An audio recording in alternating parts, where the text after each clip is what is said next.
Hello, my name's Emma. I'm 35 years old. I never thought I'd ever be a divorcee, but here I am. Today, I want to tell you about how I came to be a divorcee and how the one relationship I was proudest of turned out to be a sham. It's taken a while to heal from it, but I'm in a better place to share my stories, so I figured I'd give it a shot here. My ex-husband David and I met at a friend's party. I remember how he caught my eye with his easy smile and confident demeanor. We started talking, and he made me laugh more than I had in a long time. It felt like we had an instant connection. He was charming, attentive, and always seemed to know the right things to say. Our romance moved quickly. We were inseparable and got married within 2 years. In the beginning, everything felt perfect.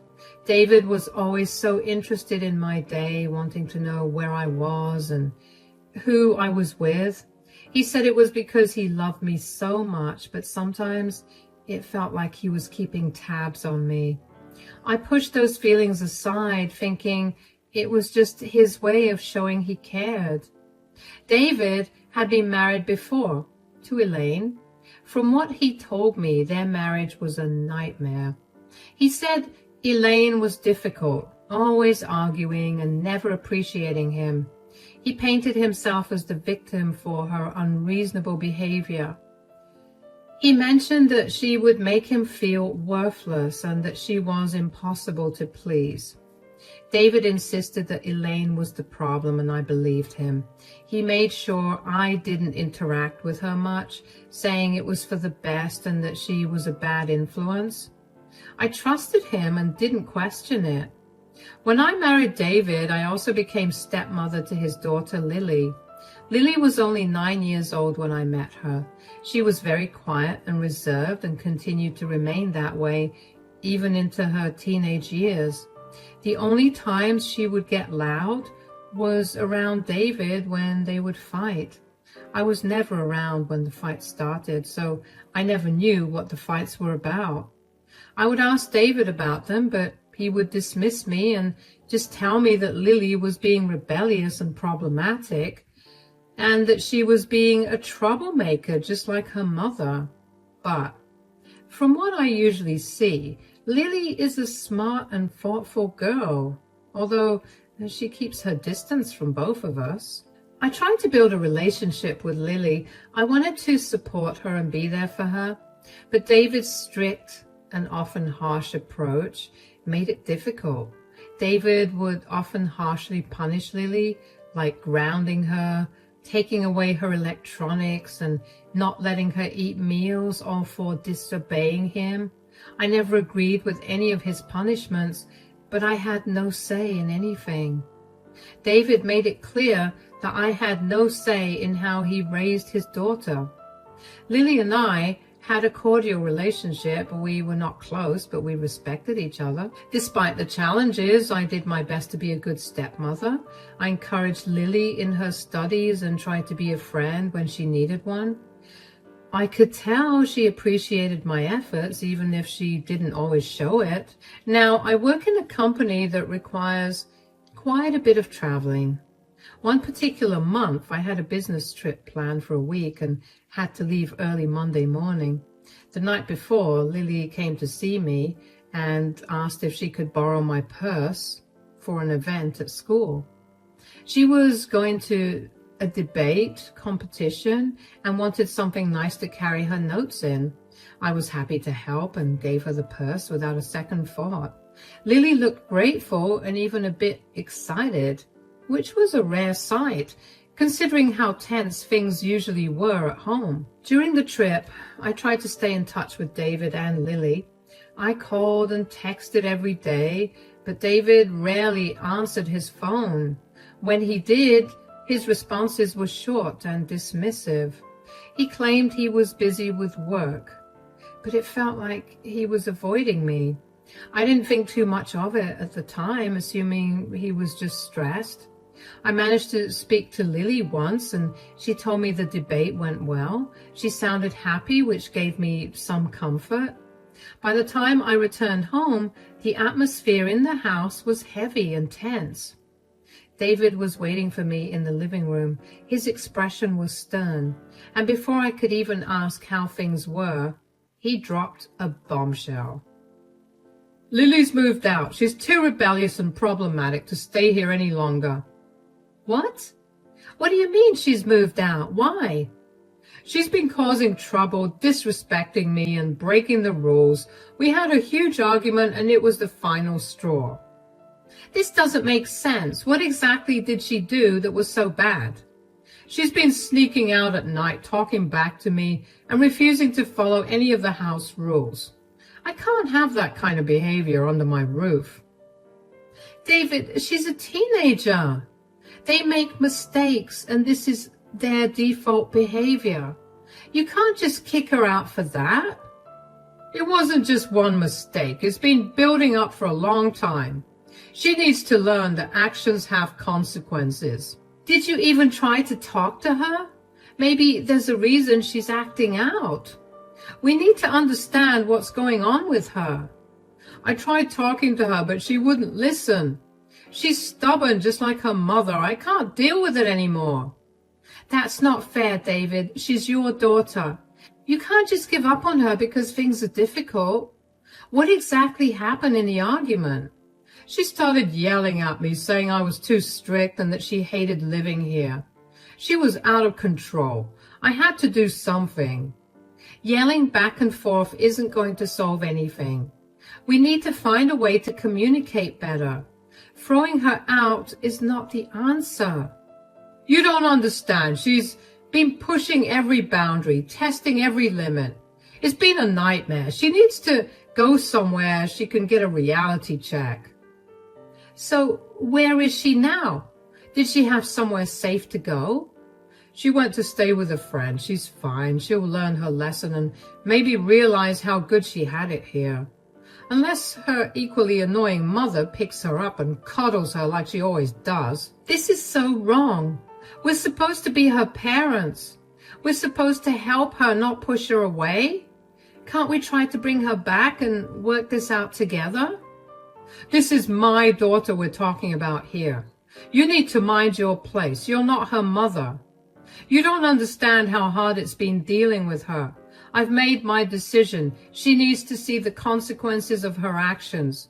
Maybe this time apart will make her think about how she's been acting. I don't agree with this at all. I think we're making a huge mistake. She's going to feel abandoned and betrayed by you. How is that going to help her? I'm done discussing it. Lily is out of control, and she needs to learn the hard way. It's better for everyone this way. I don't know, David. I really don't. This just feels so wrong. We should be helping her, not punishing her by making her leave. She needs us now more than ever. You're too soft on her. That's part of the problem. She needs to face reality, and this is the best way for her to do that. She'll be back when she's ready to change. I felt really frustrated and sad. I wanted to be there for Lily, but David would not let me be there for her at all. David's decision was final, and Lily was forced to pack her things and leave. Watching her go was one of the hardest things I've ever experienced. I felt like I was failing her, like I wasn't doing enough to protect her from David's harshness. The house felt emptier without her, and the tension between David and me grew thicker. That night, I couldn't sleep. My mind was racing with questions and doubts. What had really happened while I was away? Was Lily really at fault? Or was David manipulating the situation? The more I thought about it, the more I suspected the latter. But David was firm, and confronting him felt impossible. A few days after Lily moved out, I was still feeling upset and confused. I decided to clean the house to take my mind off things. As I was tidying up, I found the purse I had lent to Lily for her debate competition. I hadn't thought about it since she borrowed it. When I opened the purse, I found a small note and a USB drive.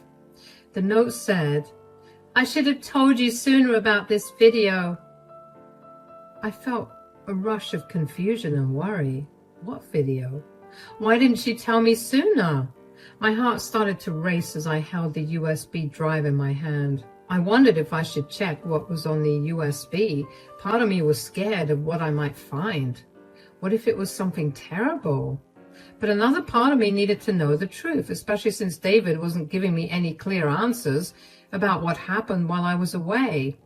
I decided to try asking him once again to tell me what had happened between him and Lily that night. How was work today? Oh, it was tiring like it always is. Do you think I could talk to you about something right now, or are you too tired? You can talk, but make it quick. I really want to take a hot shower and just relax after. Well, it's about Lily. I really want to know what happened between you and Lily that night. I feel like I'm in the dark here. It's nothing important, just the same old teenage drama. This isn't just drama. Both of us know it. She moved out. That's a big deal. What exactly did she do that made you so upset? She was being disrespectful as usual, talking back, refusing to listen. You know how she is. But what did she say? What triggered the argument? It doesn't matter. She was just being her rebellious self. It's nothing new. It does matter. She's your daughter. What were you arguing about? We've been over this, Jess. She was just complaining about the rules and saying that I'm too strict. Typical teenage nonsense. That's not nonsense. If she feels that way, we should talk about it. Did you listen to what she was trying to say? There's nothing to listen to. She just wants to do whatever she wants without any consequences. So you didn't even try to understand her perspective? Maybe there's something deeper going on. You're overthinking this. She's just acting out. It's what teenagers do. Acting out for a reason. Did she mention anything specific that was bothering her? She didn't mention anything new, just the same complaints about rules and discipline. And honestly, I've done everything to provide that ungrateful brat with food, clothing, and shelter. So she literally has no reason to act the way she always does. Do you think kicking her out is the best solution? That seems extreme and counterintuitive. She needs to learn that actions have consequences. Maybe some time away will make her appreciate what she has here. Or it could push her further away. Did you even consider how this would affect her? She's a smart girl. She'll figure it out. She needs to face reality. This isn't about facing reality. It's about feeling supported and understood. Did you offer her any support? She doesn't want support. She wants freedom to do whatever she wants. As long as she's under my roof, I can't allow that. But there has to be a middle ground. We can't just abandon her like that. She chose to leave. I didn't force her out. She'll come back when she's ready to follow the rules. Did she really choose to leave, or did you make her feel like she had no other option? She made her choice. I'm not going to keep begging her to follow simple rules. This isn't about begging. It's about being a good parent. You need to guide her, not push her away. I've done my part. If she doesn't want to listen, that's on her. I don't agree with this.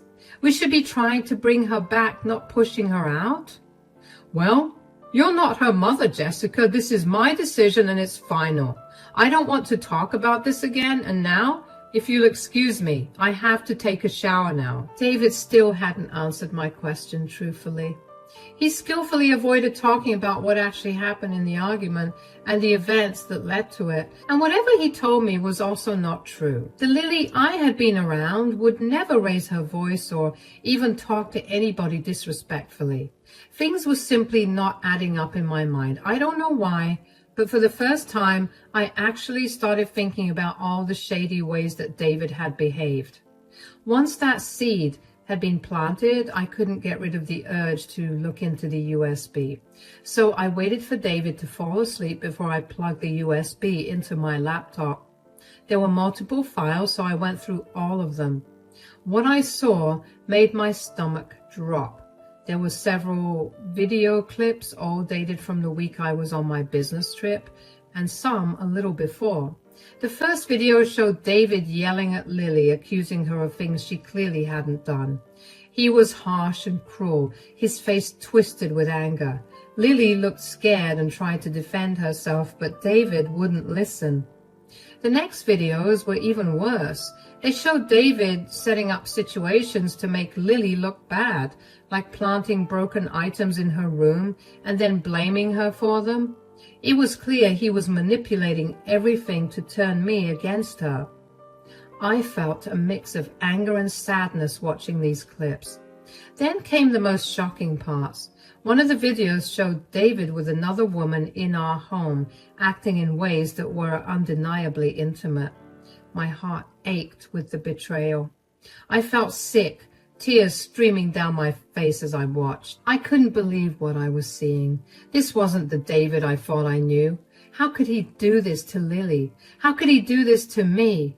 My mind was a whirlwind of emotions, hurt, anger, and disbelief. I felt like my whole world was falling apart. Everything I thought was true about our relationship was a lie. Seeing those videos changed everything. I knew I had to make him pay. I couldn't believe I had fallen for his lies. I decided to plan my revenge carefully. First, I hired a smart attorney named Lisa. She helped me gather more evidence of David's abuse and cheating. We started by looking through all our emails and text messages. We found many instances where David was mean and manipulative. There were messages where he blamed me for things that weren't my fault and others where he tried to control my actions and decisions. We printed out all those messages and added them to our growing file of evidence. Next, Lisa suggested we talk to people who might have seen David's behavior firsthand. We interviewed some of our close friends and even some of David's colleagues. Many of them shared stories of David's temper and his controlling nature. Some of his colleagues mentioned how David often spoke badly about me and even flirted with other women at work. We wrote down their statements and had them sign affidavits to make their testimonies official. We also went through our financial records. David had always insisted on handling our finances, but I had access to our bank statements and credit card bills. We found several charges that didn't make sense, like expensive dinners and hotel stays that didn't match with any trips or events I knew about. This helped us build a case for infidelity. Then we looked at our home security system. David had installed cameras around the house, and I remembered he had shown me how to access the footage. Lisa and I spent hours going through the videos, looking for any evidence of his abusive behavior. We found several clips where David was yelling at Lily and me, trying to manipulate us. These videos were crucial because they showed his true colors in our home. Lisa also recommended we hire a private investigator. The investigator was able to track down more information about David's activities when I wasn't around. They followed him for a few weeks and captured photos of him meeting other women, confirming his unfaithfulness. The investigator even managed to get a recording of David bragging to a friend about how he controlled me and manipulated situations to his advantage. We compiled all this evidence, the emails, text messages, witness statements, financial records, video clips, and the investigator's findings into a comprehensive file.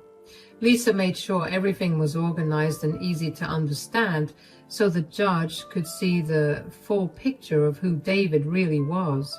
Next, I made copies of the video and sent them anonymously to David's boss and some of our friends. David worked at a big company and his boss was very strict about morals and ethics. When his boss saw the video, he was horrified. It showed David being mean to Lily, lying to me and cheating on me while I was away on a business trip. The company couldn't keep someone like David, so they fired him right away. It was a huge scandal. Everyone at work talked about it, and David's reputation was ruined. But I didn't stop there. I wanted to make sure everyone knew who David really was. I contacted Elaine, David's ex-wife. I had always wondered about their divorce because I highly doubted that David had told me about their marriage. I asked Lily to help me get Elaine's contact, and she happily gave me Elaine's number. I set up a call with Elaine for the next day, and truth be told, I was nervous but excited at the same time the next day. Hi Elaine, thank you for agreeing to talk to me. I've always wondered about your divorce from David. He told me you were the problem, but I highly doubt that's the case. I'm glad you reached out, Jessica. David was very controlling and manipulative. He made me feel like everything was my fault. Those 7 years of my life were the absolute worst. He did the same to me and Lily.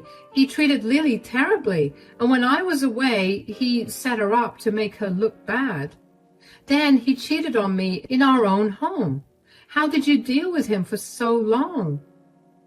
That sounds exactly like him. He was always trying to control everything and everyone. It was hard to deal with him. I tried to make it work, but he kept pushing me down. He isolated me from friends and family. I felt trapped. That's why I finally left, but I couldn't fully protect Lily from him. I've always wondered why you didn't do anything before. Didn't you know that he was hurting Lily too? I didn't know the extent of it, Jessica. When we divorced, he had full custody of Lily. He made sure I couldn't get close. I tried to fight for her, but he had too much control. I thought maybe if I stayed away, he would leave her alone. Yeah, I see how you could feel that way, but we need to do something now. David can't keep getting away with this. I have evidence of David mistreating Lily, which I'm sure will get his custody taken away. So you have a chance to fight for it. He doesn't have a job either, so you'll definitely be granted custody of her. Oh my God, you're an angel. How did you even manage to do all of this? Trust me, it wasn't easy, but I also hated the way David treated Lily and me so much that I had to make sure he never had a good life after I was done with him. You're amazing. You know that, right? You know what? I'm going to also help out. I have many connections through my work. We can make sure David never finds a job again. It's time he faced the consequences. That's a great idea. This will only make sure that he struggles even more. I'll start reaching out to my contacts. We'll make sure everyone knows the truth about David. He won't be able to escape this time. Thank you so much for helping out. Please don't thank me. This is the best I could have done. I feel horrible that I couldn't have helped Lily earlier, so this is my way of making up for it. I'm sure she'll appreciate it a lot. It's been really nice talking to you. Take care of yourself and keep me updated. Will do. I was grateful that Elaine was helping me out. All that was left was to fight the divorce, which David decided to make the most difficult thing in the world after I handed him the divorce papers. At first, he tried to deny his affair until he saw the video evidence I had of it. The legal battle was tough, but with Lisa's help, I won. The judge saw all the evidence of David's abuse and infidelity and ruled in my favor. I got most of our shared assets, which left David with almost nothing. He had no job, no reputation, and hardly any money. Winning the divorce was a mix of relief and sadness for me.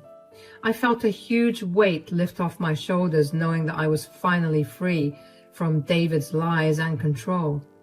The court saw the truth, and that gave me a sense of justice and peace. I felt proud of myself for standing up for what was right, for Lily and me. But there was also sadness. I had once loved David, and it was painful to see our relationship end this way. The betrayal and hurt was still fresh, and it would take time to heal.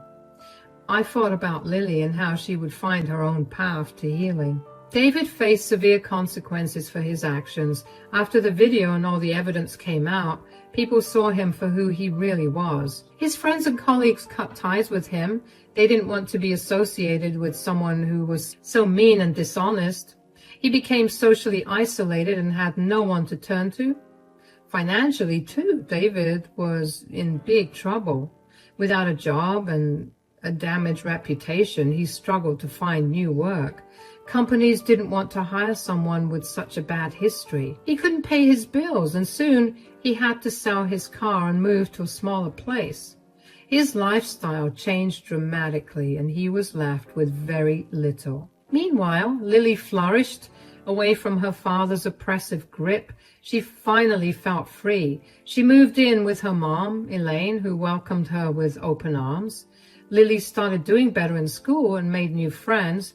She seemed happier and more confident every time I saw her. Lily and I grew much closer through this ordeal. We found comfort and support in each other. We often talked about our experiences with David and how we were moving forward. It felt good to have someone who truly understood what I had been through. We even started doing fun activities together, like going to the movies and trying a new restaurant. All of that did not ease the sorrow that I was feeling in me. I sat with my sorrow for a while. I learned to live with it. David, however, was consumed with rage. He'd constantly call and text me, but I ignored him. Well, for however long I could, eventually his calls got too frequent and I was itching with curiosity. I needed to know what he had to say. So, what do you want, David? I don't have time for your nonsense. So, could you quit calling me over and over again? You've ruined my life. You ruined your own life. All I did was show everyone the truth. You lied. You cheated and you hurt the people who cared about you. You have no one to blame but yourself. What are you talking about? You had no right to do that. I had every right. You treated Lily horribly. You pushed her out of the house and made her feel worthless. And then you cheated on me in your own company. How could you do that? That's none of your business. You don't understand what I was going through. It became my business the moment you lied and betrayed me. You hurt Lily and you hurt me. Did you really think I would just stand by and let you get away with it? I was doing what I thought was best. Lily needed to learn some discipline. And as for the other woman, that was a mistake. A mistake? You brought her into our home. David, that's not a mistake. That's a choice. You tried to betray me and you chose to treat Lily like she was the problem, when the real problem was you. You don't know what you're talking about. Lily was out of control and I had to do something. Out of control? She was crying out for help and you ignored her. You blamed her for everything to cover up your own failings. You set her up to make her look bad. How could you do that with your own daughter? She was making my life difficult. I had to get some control back. Control? You lost control the moment you started lying and cheating. You can't control people by hurting them. That's not how love works. You'll regret this. You'll see. You had no right to expose me like that. I had every right to protect Lily and myself. We deserve to know the truth, and now everyone also knows the truth about you.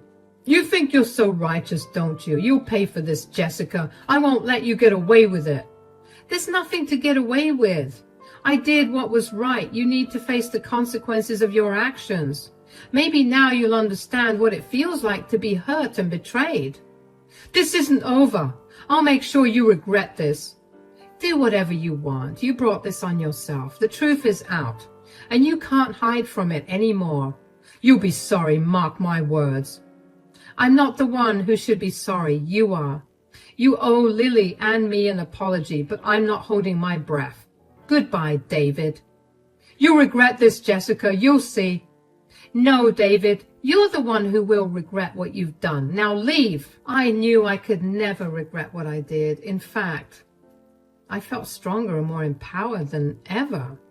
I had taken control of my life and made sure David faced the consequences of his actions.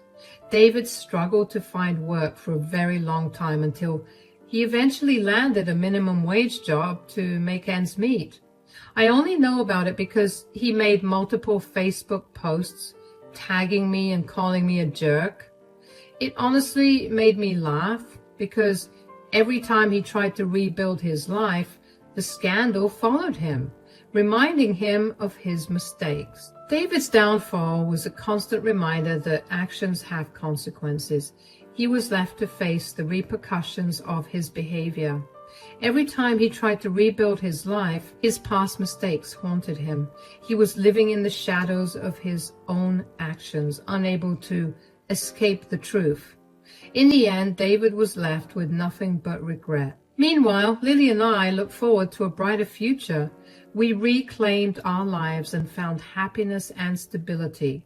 It is the beginning of a new chapter, one that promises hope and joy, free from the toxicity of the past.